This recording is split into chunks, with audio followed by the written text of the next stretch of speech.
CP, junto ali com o PL das offshores, né, fez aí então o tema poluir o restante. Então, por isso, talvez ali Arthur Lira pode ter percebido, né, uma preocupação dele pode ter sido realmente aí de ter poluído essa discussão, não ter força para se passar então o projeto das offshores hoje. Então, ele coloca aqui essa possibilidade que não garante que vai ser colocado então em discussão hoje, uma pauta aí que é importante inclusive para a equipe econômica, né, trazendo aí uma preocupação para Arthur Lira de ter ou não esta aprovação hoje, colocando aí essa possibilidade de não talvez ser votado esse projeto na quarta-feira como se esperava então anteriormente. A gente vai seguir aqui na nossa programação da BMC News, atualizando sempre as notícias, chamando os grandes especialistas também para comentarem sobre essas notícias, vendo todas as movimentações dos mercados. Chegou a hora da gente receber o Ricardo Martins, que é economista-chefe da Planner, corretora, aqui na nossa programação. Ricardo, muito bem-vindo, sempre um prazer falar contigo. Muito bom dia, Paula, bom dia, Felipe, muito obrigado mais uma vez pelo espaço para estar aqui trocando com vocês. Obrigada, Ricardo. Queria começar aqui a nossa conversa tentando entender um pouco, repercutindo ainda mais. A gente viu uma grande movimentação ontem, né, de cautela, principalmente por conta dos números de emprego nos Estados Unidos. Isso mexeu com as treasuries lá, mexeu também, a gente viu uma oscilação muito grande, uma oscilação não, né, uma alta, inclusive, do dólar. Vindo para cá, a gente viu também o Bovespa reagindo muito negativamente. Hoje o cenário está um pouco diferente do que a gente viu ontem, mas o contexto, né, é o mesmo ali. Estados Unidos ainda trazendo aí, mexendo muito com as expectativas, também por conta dos juros mais altos por lá por mais tempo, trazendo aí uma grande cautela aqui pra gente. Eu queria entender um pouco da sua leitura também, diante deste cenário, né? A gente tem um micro aqui, um doméstico para falar ainda daqui a pouco sobre toda essa questão, inclusive aí de fiscal, mas a gente vê ainda o externo pesando bastante e isso pode colocar até uma mudança ali ou uma cautela na diminuição dos juros, do nosso juros da Selic no ano que vem, por conta deste cenário externo. Queria que você compartilhasse também um pouco da sua leitura diante desses últimos fatos. Obrigado, Paula. Bom, na verdade é interessante, né? Mercado sempre avaliando as informações que vão saindo, mas a gente lembra que desde quando o Fed começou com a sua política, com seu ciclo de alta de juros, ele sempre deixava claro que em algum momento ele ia parar, né? Porque se a inflação não cede, como é que eu vou continuar seguindo com aumentos, né? Então, daqui a pouco se acaba estrangulando a economia e a inflação não baixou. Então, ele deixava claro que em algum momento ele ia manter essa taxa de juros por um tempo determinado ali e para sentir como é que isso estaria refletindo, né? Então, ele tem feito essas pausas e tem verificado que realmente a política, pela minha visão, continua sensível, mas ainda assim você não tem condições de dizer é o fim e eu vou manter agora a política de juros, né?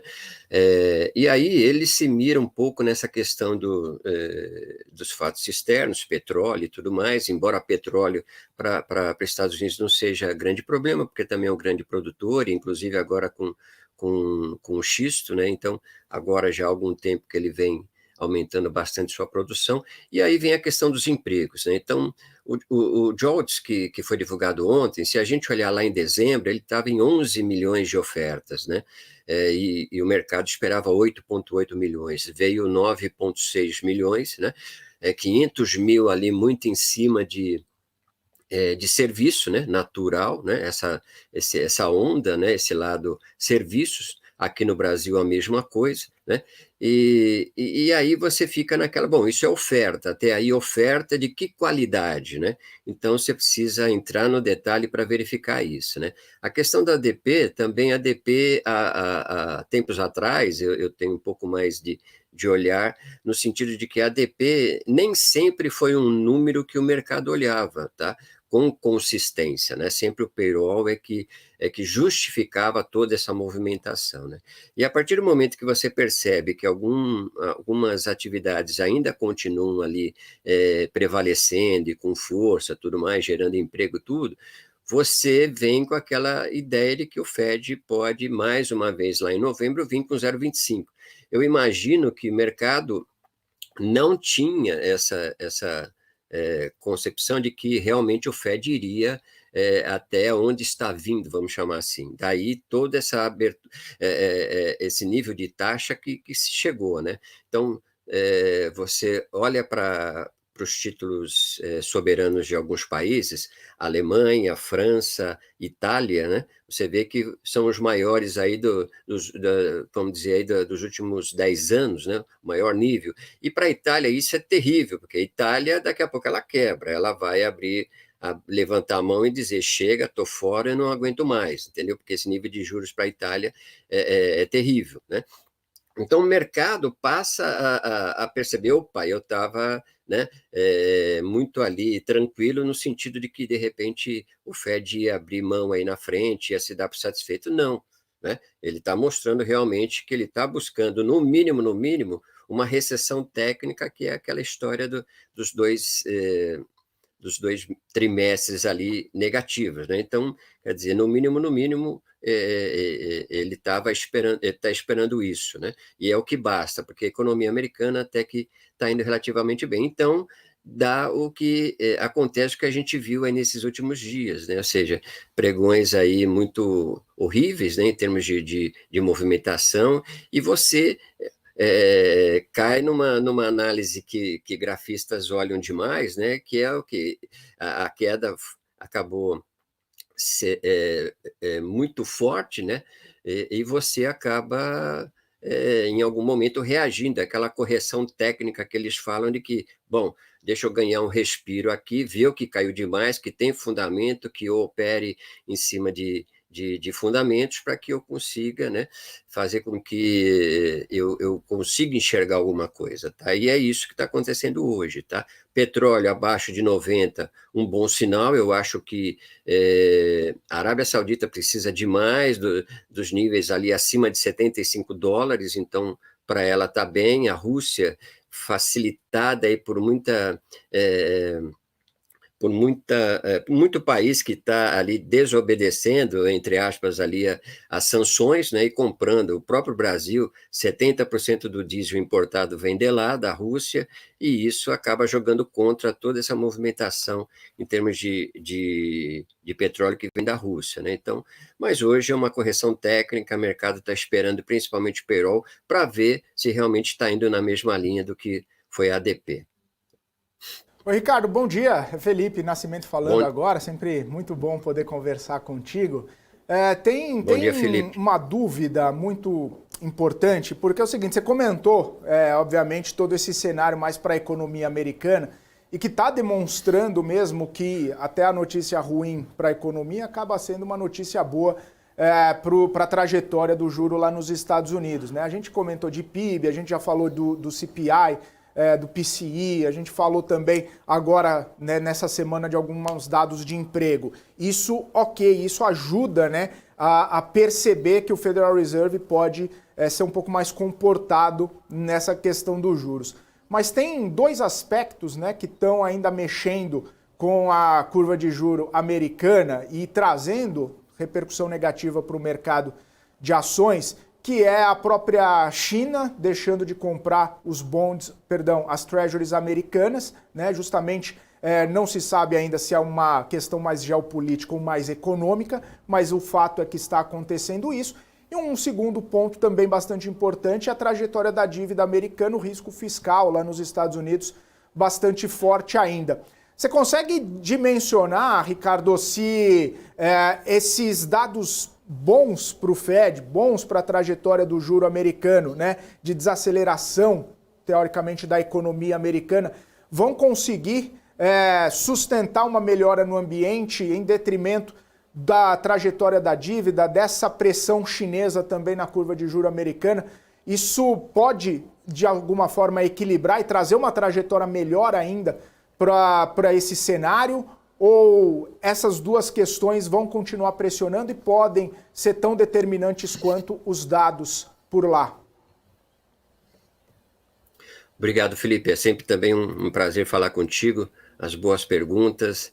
Muito obrigado. Eu considero a seguinte forma: desde que o Trump entrou no governo americano, aquela disputa comercial e aqueles entraves todos em termos de guerra comercial com a China, deixou muito claro ali que realmente Estados Unidos e China estariam num confronto aí bem longo, né? A gente vai continuar com isso, né? Não tenha dúvida que esse confronto comercial vai continuar, justamente porque Estados Unidos quer se manter aí na hegemonia mundial, né? Isso não tenha dúvida também. E China também ambiciosa, quer fazer com que ela consiga, né? Incorporar ou entrar nos comércios aí dos blocos aí, principalmente, por exemplo, a América do Sul, que tem vindo, né, para que ela consiga também mostrar que ela também tem todo o poder e está ali no cangote, vamos chamar assim, da economia americana para chegar lá, né? Então, desde esse episódio, então, se verifica uma venda, né, regular, né? A China chegou a ter ali uma posição relevante em termos de treasuries americanos e hoje não tem mais, tá? Se não me falha a memória, acho que abaixo já de 1 trilhão de dólares em termos de títulos, tá? Esse número não é certo da minha posição. Mas você via que realmente eles vinham desfazendo desses títulos e aí pregando também aquela ideia de que, olha, agora vamos aí tentar negociar com o Yuan, fazer aí a moeda, tanto é que Brasil foi através do presidente Lula, chegou a comentar nesse sentido, por que não poderia ser Yuan e tudo mais. Então, existe todo esse lado, né? Toda essa repercussão de cada um fazer a sua estratégia para abocanhar um pouco mais do comércio exterior. E é o que a China tem feito, né? E isso deixa, naturalmente, mercado americano preocupado, né? Investidores e agentes de mercado preocupados nesse sentido também, mas longe disso de que, de repente, o dólar vai deixar de ser ali a moeda que comanda o mundo, né? Ou seja, não vejo ainda, né? Isso pode ser, a gente pode ainda pensar a longo prazo aí que, de repente, possa haver, né, um aumento, né, do Yuan tomando aí o mercado mundial, mas ainda eu acho que em pouca medida, eu acho que a gente está muito longe disso ainda, tá? Então é natural que isso vá refletir em termos de financiamento americano, né? Vai refletir também em termos de orçamento. Você vê que o shutdown aí que os Estados Unidos teve o risco aí, né? Ainda mantém esse risco, mas vai continuar tendo esse problema entre republicanos e democratas, não tenha dúvida, e agora com o Trump aí sendo aí o grande nome para a disputa da presidência americana. Então, saltou aos olhos aí a alta nos déficits aí que o mercado americano, que o governo americano vem apresentando, mas eu acredito que isso seja ponderado, seja avaliado, e a gente sabe o quanto desse déficit sempre foi crescente e administrável, vamos chamar assim, tá? Então, em algum momento, né, esses números eles vão ser repercutidos, como aqui, por exemplo, nós estamos repercutindo a possibilidade, e para mim esse é o caminho de não cumprimento daquela meta de déficit zero para 2024, em termos de Brasil, e o americano já tem ali essa convivência, o mercado vê às vezes um nível um pouco maior em termos de déficit, mas dentro daquela linha de administração e gestão da dívida, eu não vejo grandes problemas nesse sentido. Perfeito. Ô, Ricardo, quero trazer a conversa aqui para o Brasil agora, né? A gente estava falando de Estados Unidos, todo o cenário por lá. Aqui você já deixou bem claro que não acredita no cumprimento da meta. A maioria do mercado, inclusive, acaba não acreditando no cumprimento dessa meta, até por conta da grande diferença de necessidade de arrecadação que o governo tem, né? Quase 170 bilhões que precisariam ser encontrados, né, em alguns projetos mais arrecadatórios que acabam não tendo, né, toda essa capacidade, pelo menos ainda não foi demonstrado. Mas eu queria saber desse cenário, né, já aqui para o Brasil, justamente porque a gente tem visto o cenário lá nos Estados Unidos, né, essa possibilidade de juro mais alto por mais tempo, pressionando também na nossa curva de juros aqui. Inclusive, contas recentes do mercado estavam dando uma meta Selic agora para o fim de 2023, 11,75, mais ou menos o que já é projetado, só que no ano que vem 10,25, né? Não conseguindo baixar a barreira para um dígito. Isso tem componente do fiscal aqui do Brasil, né? E toda essa discussão em relação à meta, em relação ao déficit, mas também componentes externos, né? O diferencial de juros com os Estados Unidos pesando bastante, o que o Campos Neto diz da barra alta para promover mais cortes de juros. Você tem essa interpretação, você tem essa percepção de que talvez ano que vem a gente não consiga chegar nesse juro de um dígito aqui no Brasil? Muito bom, Felipe. Eu concordo plenamente, sim, justamente porque... Então, por partes, vamos falar da arrecadação, né? A arrecadação, a ideia do ministro da Fazenda é justamente buscar arrecadação onde ele acha que pode avançar, não em termos de carga tributária, mas de quem, né? Ou seja, colocar para dentro quem realmente passa ali por alguma questão sem arrecadar. Então, por exemplo, o voto do CARF, que passou a ser agora o desempate para o governo, a gente tem ali, o governo conta ali com 55 bilhões, o número chegou a se falar em 90, mais 70 se tirar, se agregar estados e municípios, então esse número mais ou menos de 55 bilhões de reais para efeito de arrecadação,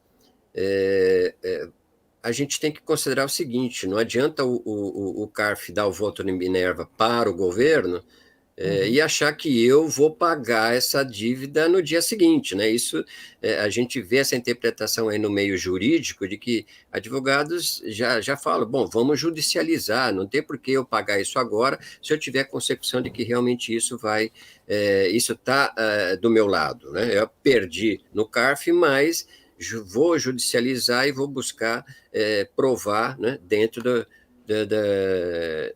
ali do judiciário. Então, quer dizer, não dá para contar com isso, né? Efetivamente ali na conta, né? Ou seja, eu fico muito com o pé atrás. Hoje mesmo, Valor Econômico traz na home do site de que existe ali 44 bilhões de reais em termos de licitações que apareceram do primeiro trimestre para cá. Quer dizer, isso não contava antes na PLOA, né? Ali no projeto de lei de orçamento anual, não se contava com esses 44. De repente apareceu, eram 6 bilhões, apareceu agora 44.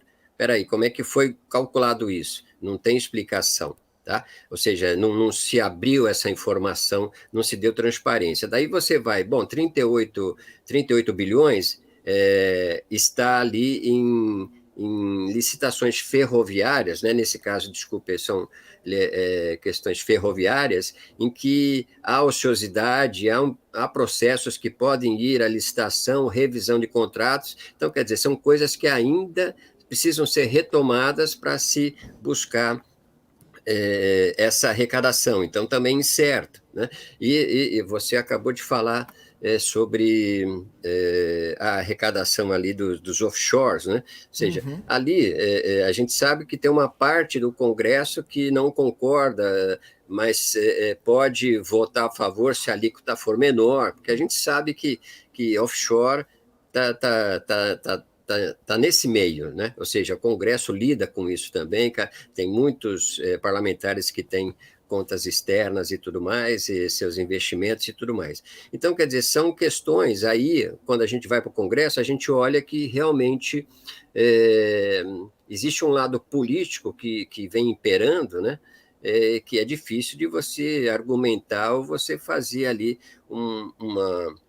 de forma com que a coisa aconteça. Será que eu vou fazer o quê? Vou ter que pedir algo mais, né, para o governo, né? Então, Arthur Lira ficou ali, chegou uma hora, acho que foi a semana passada, que ele disse que estavam suspensas as votações porque o presidente Lula não tinha cumprido com a questão da Caixa Econômica Federal, né? Então, quer dizer, vai dos interesses ali que foram acordados anteriormente. Então, daí essa expectativa, né, de que realmente aquele déficit lá na frente é muito improvável, não tem como você afirmar. Aí vem a questão dos precatórios, é primário, não é primário? Peraí, já está começando, né, a trazer ali evidências de que, olha, eu vou mexer de alguma forma para que eu consiga cumprir, mas mexer de alguma forma lembra muito a questão criativa, né, de governos anteriores que acabou sendo ruim. Então, o mercado leva isso para preço. Quando leva isso para preço,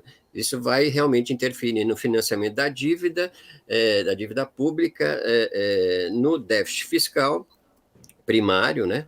Lembrando que seria bom a gente sempre olhar também o déficit nominal por conta da incorporação dos juros, e aí você vê que realmente a situação vai acabar ficando mais difícil aí na frente. Aquele meu número de Selic a 8,75, eu estava muito animado por conta da expectativa de inflação, mas diante desse novo cenário, né, diante dessa nova fotografia, a gente está começando a rever até que ponto a gente vai conseguir ir. Então, se você pegar o IPCA 15, IPCA 15 veio aí com 0,35, 0,25 pontos percentuais foi gasolina, né? E aí você pega transportes, que foram 2% e gasolina 5,4%, mostra que há um componente alto em termos de combustíveis. Se você vai para alimentos a gente teve uma deflação de 0,77%. Então, quer dizer, tirando esse lado de preços administrados que a Petrobras levou, né, aí para o mercado, você teve uma inflação muito baixa em termos de IPCA 15, né, se tirar isso. E agora, com a queda dos preços do petróleo, é muito provável que a Petrobras vai empurrar um pouco mais. Então, essa expectativa de inflação aí na frente, de repente, ali para outubro, novembro, ela possa vir para baixo, né? Diferente agora do IPCA semana que vem, de que ainda vai trazer resquícios desses reajustes da Petrobras.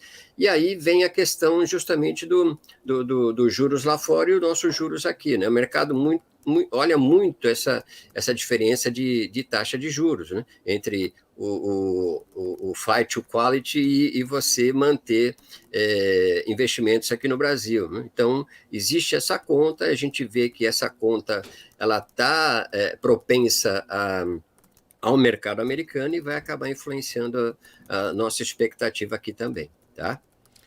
Ô, Ricardo, aí bate aquela dúvida, né? Você citou muito bem a questão inflacionária e a possibilidade de rever as projeções, né, da Selic.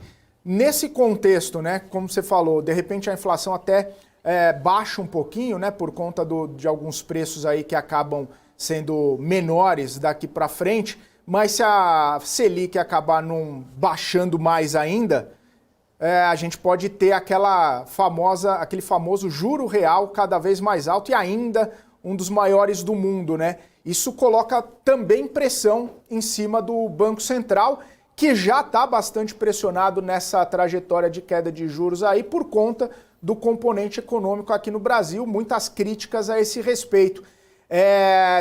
Tá ficando cada vez mais complicado, né? Todo esse cenário, pressões de vários lados, umas pressões sinalizando uma necessidade de cair juro, a outras pressões sinalizando a possibilidade de não necessariamente cair tanto assim, né? Você vê esse como um dos principais desafios daqui para frente do Banco Central para tentar contornar esses problemas que estão se aproximando? Sim, sim, Felipe. A gente tem muito nessa linha, sim, né? Porque o governo ele vai pressionar com certeza, né? Eu acho que até o que pesou, né? Me desculpe aí esse meu lado de que de repente o voto de Minerva que o Campos Neto deu na reunião que o mercado esperava 0,25 para 0,50 foi justamente talvez uma ideia de que eu poderia ter começado com 0,25 mais atrás, Então, é porque existe uma trajetória, os próprios núcleos, né? O IPCA 15 veio com um núcleo de 0,22, a média dos 5, então mostra que o núcleo também tem mostrado essa tendência de desinflação aí tão desejada pelo Banco Central, né? Tão ali firme no lado técnico. Então, essa questão de pressão, ela vai existir, né? Tende não, na verdade ela já vem aumentando por conta desse juro real que você muito bem trouxe para a gente e a questão aí que vai ficar, né, nesse diferencial aí na frente é justamente a questão fiscal, né? Ou seja, nível da dívida, né? A gente viu que a dívida ela bateu aí o maior patamar da série histórica, né? Mas ali acho que foi o número de 6,3 trilhões, né, de dívida, mas ela está dentro do PAF, que é o Plano Anual de Financiamento, que é o range de 6,4 a 6,8 trilhões de reais. Então, está abaixo do range ainda, então está a nível confortável. Mas você vê que a questão fiscal, cada vez mais daqui para frente, vai pressionar. E aí é onde surge exatamente esse movimento de pressão, né? O juro real aumentando e eu não baixando, né, de forma adequada os juros por conta justamente do fiscal e não mais por conta da inflação, né? Então, esse é o grande detalhe. E lembrando que o colegiado, nós vamos ter aí na frente mais 2 membros sendo trocados, ou seja, o governo do presidente Lula vai estar aí na frente com mais 2 membros, né? Ou seja, nós vamos ter aí um colegiado de 9, 5-4 pró Roberto Campos, mas o ano que vem a gente vai ter mais um e o fim do mandato do Roberto Campos. Então, nós vamos ter aí um colegiado a favor, né? Ou seja, na linha do que o governo levou, né, para dentro do colegiado, e isso pode mudar um pouco essa história, né? Mas eu acho que ainda assim essa diferenciação de juro real mais atrativa, vamos dizer assim, ela bate na questão fiscal, que realmente é onde se alardeou, né, uma estratégia que a gente sabe que vai ser difícil cumprir. Maravilha. Ricardo, agradeço muito sua participação. Obrigado mais uma vez por sempre ter essa disponibilidade de conversar com a gente, trazer grandes contribuições aqui de cenário para os nossos telespectadores. Já fica a porta sempre aberta para voltar mais vezes. Um abraço para você, uma ótima quarta-feira. Obrigado, Felipe. Obrigado, Paula. À disposição sempre que vocês me chamarem. Obrigado, viu? Um abraço. Obrigado, um abraço, tchau, tchau. Falamos aqui com o Ricardo Martins, economista